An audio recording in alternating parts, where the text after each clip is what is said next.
আসসালামু আলাইকুম সম্মানিত দর্শকবৃন্দ, যেই ঘাসটি দাঁড়িয়ে রয়েছি এটি হলো সেই গুয়াতিমালা ঘাস। এটি বর্তমান বাংলাদেশের সেরা ঘাস। দর্শক শ্রোতা, এটি শুধু বাংলাদেশ নয়, এটি বর্তমানে এটাকে পৃথিবীর সর্বশ্রেষ্ঠ ঘাস বলা হয়। এর কারণ হলো এই ঘাসে ভিটামিন, প্রোটিন, মিনারেল, ক্যালসিয়াম সব উপাদানই পর্যাপ্ত পরিমাণে রয়েছে, যাহা অন্য কোনো ঘাসে এই পরিমাণ ভিটামিন, প্রোটিন বা ক্যালসিয়াম এগুলো নেই।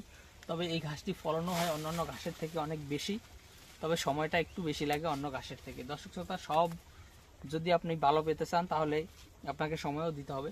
এই গাছটা ঠিক ঠিক সেম এরকমই, এটাতে সব সব উপাদানই পর্যাপ্ত পরিমাণে রয়েছে এবং ফলনও প্রচুর পরিমাণে হয়, তবে এটা একটু সময় বেশি লাগে অন্যান্য ঘাসের থেকে। অন্য ঘাস যদি আপনি 45 দিনে কাটেন, এটা আপনার 75 দিনে কাটতে হবে, অর্থাৎ এটা সময় 1 মাসের মতো সময় বেশি লাগে, 30 দিনের মতো সময় গুয়াতিমালা ঘাসে বেশি লাগে।